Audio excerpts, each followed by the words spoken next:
Running World TV here with Dana Vollmer at the Orlando Grand Prix. Almost done with the meet, and there's a lot to talk about here. Let's go all the way back to day one, and the Olympic nightmare of your cap falling off was relived. Walk us through that event. Having been out for the fall, I was coming back and I was actually nervous for the 100 fly. I didn't know how my last 20 meters would be, and at the Olympics, I had 20 meters, 15 meters left, and slowly my cap started coming off. And I liked to think of it as a positive that I got this little adrenaline rush because my cap was coming off, and I didn't think that it would happen again. And so I was almost laughing at the end of this 100 fly as my cap was coming off once again, and it did end up popping all the way off, and I had to go back into the water and swim and find it. But I'm gonna get that figured out because I don't want that to keep happening. Are you doing the double cap or just one? I do a double cap. I do a latex underneath and then a silicone on the top. I've never really worn like the racing dome caps.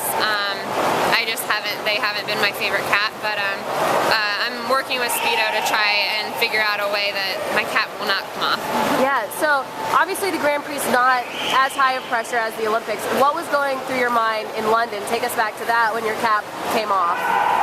It was one of those experiences where I knew I was going faster than I ever had in my entire life. And so it kind of ran through my mind, well, do I change my head position?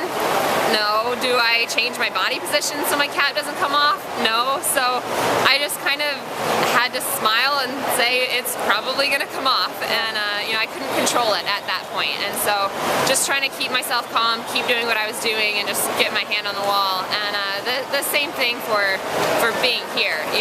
There's always going to be little things thrown at you in your race that you weren't expecting, and so just learning how to handle them. Many are joking that that might be your good luck charm. Now moving forward. All right, so moving on, you did not swim the 50 on day 2, but you swam the 100 backstroke.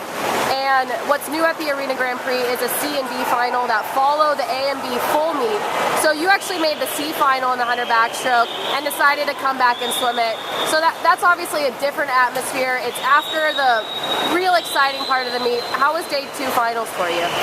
Day 2, I came in to do the 100 backstroke, and I think racing is racing, and so getting back into the meet and finding that oomph at the end of the race, I think you can do that in any swim. And so I made the C final in the 100 backstroke, and so knowing that I wasn't going to swim until 8:40 was a little daunting that it was so late, but that's what I'm here for, is to get as many swims as possible and to just see kind of where I am with my swimming right now. And I got in. It is a different environment. A lot of people left, but there were still a lot of people here, and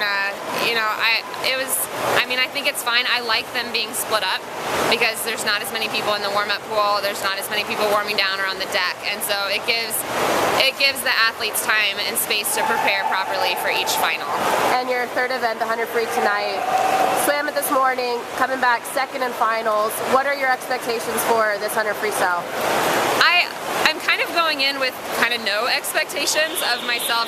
I just wanted to come, swim, have fun racing, and just kind of see where I am right now. And the 100 free was better than I expected it to be. I've been working a lot on different technique things and strength exercises, but I haven't been in the water as much as I was before the Olympics. So getting in and still being second to Missy, I think I'm in a lot better place than I expected to be at this point in the season. Now, since this is your first meet back in the water, what's on the near horizon as far as meets go?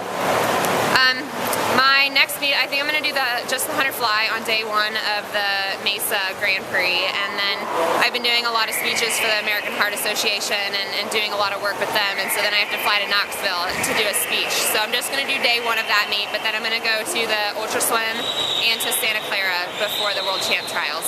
Great. We're looking forward to following you. Good luck tonight. Thank you.